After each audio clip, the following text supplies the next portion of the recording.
저는 그 에스더 1장에서의 아하수르 왕이 배설한 잔치를 보면서 그 요한복음 2장에 나오는 예수님이 그 참여한 가나 혼인 잔치가 자꾸 대비가 되는 거예요. 주님이 계신 인생은 예수님이 참석하고 계시는 가나 혼인 잔치와 같은 인생이다, 그런 생각을 하는데, 이런 인생의 특징이 많이 있는데 그 중에 하나가 뭐냐면은 갈수록 복된 인생이 되는 거예요. 그 내용 다 아시잖아요. 도중에 포도주가 떨어졌어요. 그래서 난감해하고 있는데 예수님이 물로 포도주를 바꾸어 주시는 기적을 베풀어 주셔서, 그래서 결과가 어떻게 됐습니까? 맨 처음에는 인간이 만든 포도주를 그 하객들이 마시며 즐거워했는데, 뒤에 갈수록 마무리할 때는 예수님의 기적의 포도주를 마시는, 그것이 그 잔치에 참여한 사람들의 특징이에요. 이게 우리 삶에 어떻게 적용이 되느냐?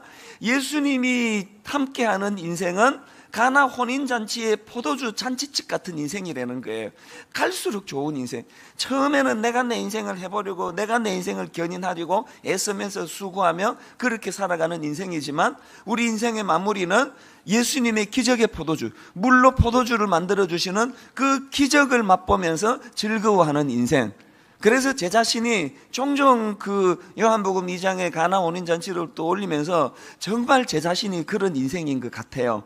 제가 저를 돌아보면은 10대 때 저의 모습, 20대 때 저의 모습, 30대, 40대, 50대 돌아가면서 제 인생이 정말 가나 혼인잔치 같은 인생 같아요.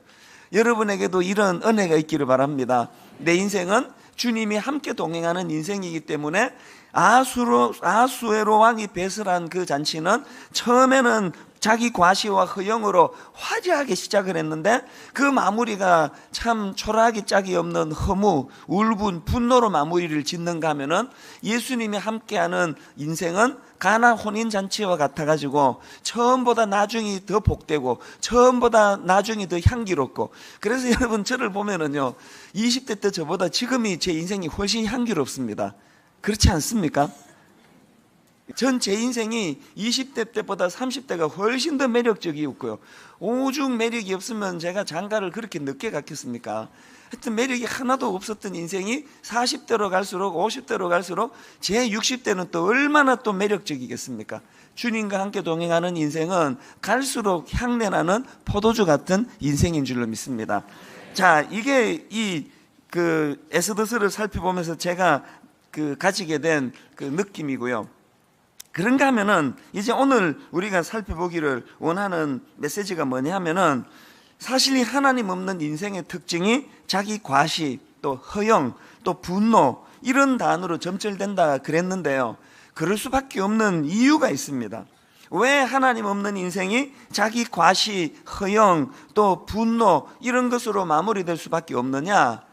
이유는요, 삶의 중심이 없어서 그래요.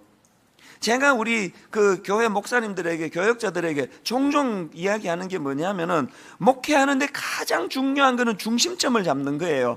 그 볼펜을 가지고 여러분 이렇게 그 도화지 같은 데다가 중심을 한번 딱 잡아 보세요. 그래서 이제 그 옛날 그 미술 시간에 그 만들지 않습니까? 그 원 그리기 이런 걸 해보면은 중심이 딱 잡혀 있으면은요, 원이 이렇게 작든지 이렇게 크든지 상관이 없어요. 혼란이 없습니다. 30몇 명으로 시작한 분당 우리 교회가 2만 명이 모이는 교회로 바뀌었지만 중심에 혼란이 없는 이유는 그 중심에 하나님이 중심을 잡아주시기 때문이에요. 이 중심이 딱 있으면은 원이 아무리 커져도 혼란이라는 게 없습니다. 그런데 이 중심이 없는 인생은, 이게 원이 조금만 커지면은 막 난리가 나잖아요. 혼란스럽잖아요. 왜 하나님 없는 인생이 자기 과시, 허영, 분노, 그래서 결국은 격분해가지고 자기도 망하고 남들도 망하는 길로 갈 수밖에 없느냐 하면은 이 중심이 없어서 그렇습니다. 에스더서를 살펴보는 첫 스타트에서 자기를 점검하셔야 돼요. 여러분에게 이 중심이 있습니까?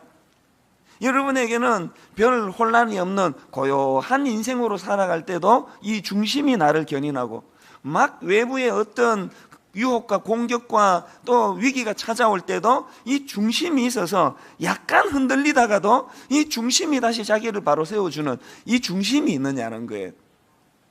하나님 앞에서 이걸 참 점검해야 되는데, 제가 이 아하수에로 왕을 보면서 발견한 게 뭐냐면은, 또 많은 주석가들이 분석하는 것도 아하수에로 왕의 특징을 한마디로 말하라 그러면 그는 중심 없이 그때그때 자기 감정에 따라 가지고 그냥 적극적인 행동을 하는 인물, 이게 아하수에로 왕의 특징이에요.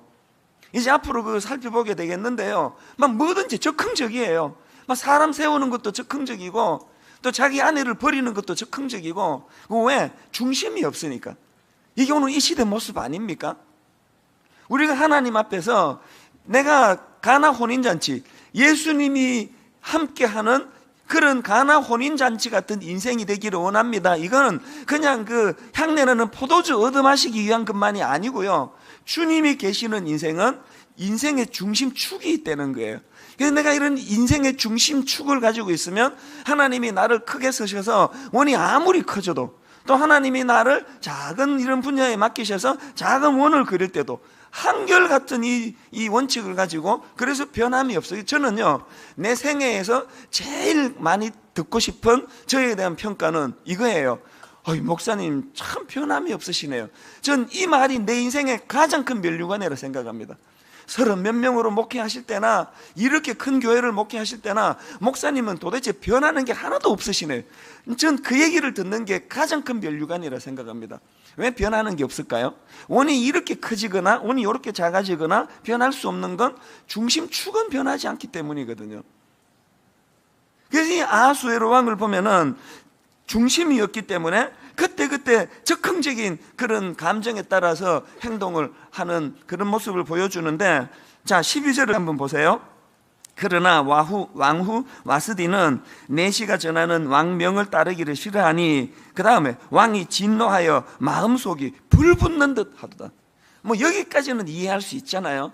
인간이 감정의 동물이니까 그냥 순간적으로 욱 해가지고 격분할 수 있는 거 아닙니까?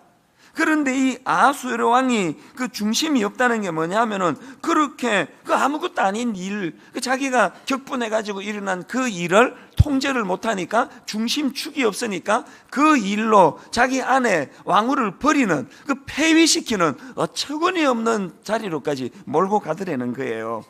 그래서 저는 이런 왕후 와스디를 폐위시키는 이 극단적인 행동을 하는 이 아하수에로 왕을 보면서 딱 대조되는 인물 하나가 확 떠오르는 거예요. 누굴까요? 다윗도 왕 아닙니까? 이 다윗과 아하수에로 왕의 근본적인 차이가 이 중심이 있고 없음이에요. 중심을 가지고 살아가던 다윗의 모습을 제가 한번 설명드리겠습니다. 오랜 세월 사울 왕의 위협 속에서 고통당하던 인물이 다윗인데요, 이제 사무엘상 24장에 보니까 이 엔게디 광야라는 곳에서 이제 절호의 기회가 왔어요. 다윗이 이제 그 원수 사울을 제거할 수 있는, 죽일 수 있는 절호의 기회가 온 거예요. 그래서 이제 사무엘상 24장 4절을 보니까요, 다윗의 사람들이 이르되 보소서 여호와께서 당신에게 이르시기를 내가 원수를 내 손에 넘기리니 내 생각에 좋은 대로 그에게 행하라 하시더니 이것이 그날이니이다 하니, 다윗이 일어나서 사울의 겉옷자락을 가만히 베니라, 이 행동을 하기 시작했는데요, 그 다음 5절에 한번 보세요. 그리한 후에 사울의 옷자락 뱀으로 말미암아 다윗의 마음이 찔려. 여기 나오는 이 찔려라는 단어는 원어로 낙하라는 단어인데요, 전에 한번 소개해드렸던 기억이 있습니다. 이 단어는 영어로 치면 이 비트, 우리말로 하면은 이 치다, 두드리다, 이런 기본적인 의미를 갖고 있는 단어예요. 자, 다윗이 지금 자기 본능대로 하자면은 생각하고 자시고 할 것도 없어요. 눈앞에 원수가 지금 앉아있는데 내가 죽일 수 있는 기회가 왔는데 이 뭘 생각하고 자시고 합니까? 바로 목을 날릴 거예요. 그러나 결국은 다윗이 그 사울을 그런 식으로 자기 감정에 의해 가지고 사울을 죽이는 이런 일을 할 수 없었던 것은 왜 그랬다고요? 그 마음속에 다윗의 마음이 찔려, 낙하, 피트예요. 하나님이 그 마음을 계속 두드리시는 거예요. 뭐라고 두드립니까? 너 감정대로 하면 안 돼. 너 일시적인 감정대로 행동하면 그 후회하게 돼. 일시적인 감정으로 원수라고 사람을 죽이는 일을 하면 안 돼. 하나님이 그 마음을 계속 두드리시는 거예요. 계속 두드려가지고 다윗이 그 마음에 하나님의 두드리심으로 말미암아 감정대로 할 수가 없었어요. 그날 죽일 수가 없었습니다. 이게 굉장히 중요한 포인트예요. 우리는 하나님의 사람이에요. 우리 세상 사람 아니에요. 전에 말씀드렸죠? 제가 아는 미국에 저랑 가깝게 지내는 목사님, 그 아이가 사춘기가 돼가지고 딸아이가 계속 그냥 세상적인 이런 것들을 부러워하면서 야단치면은 아빠 모든 에브리바디가 다 그래요. 에브리바디가 다 그래요. 계속 그렇게 항의하니까 그 아버지가 그 딸에게 해준 말이 뭐라 그랬습니까? 얘야, 너는 에브리바디가 아니야. 너는 하나님의 사람이야. 너는 에브리바디가 아니야. 넌 하나님의 사람이야.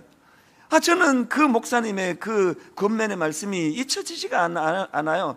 여러분, 온 세상이 지금 자기 충동대로 하고 내키는 대로 살아가고 이 뭐 가정이고 뭐고 없어요. 뭐 불륜 뭐 그런 단어가 요새는 뭐 결혼했거나 말거나 뭐 그냥 뭐 좋은 사람 생기면 뭐 마음을 거기다 내던지고 이렇게 그냥 멋대로 행하는 이런 시대에 중심이 없는 시대인데, 저는 우리가 하나님의 사람 아닙니까?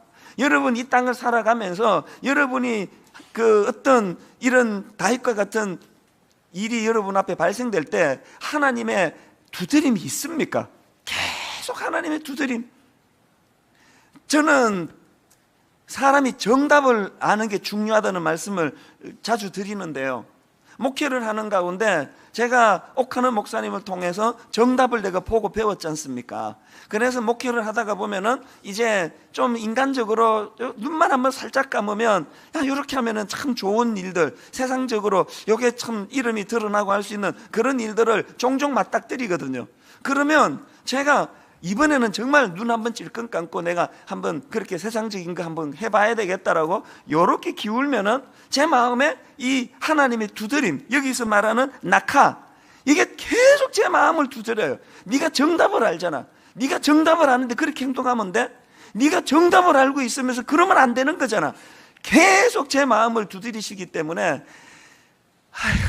그리고 제자리로 돌아오는 게 이게 목회예요.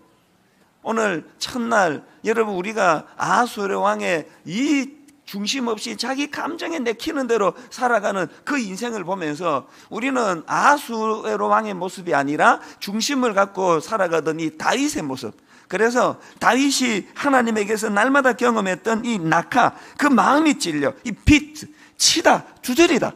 여러분이 하나님의 사람으로서 조금만 그 중심에서 어긋나기만 하면 계속 하나님의 두드려 주심이 경험되어지고 느껴지는 복된 인생이 되시기를 바랍니다.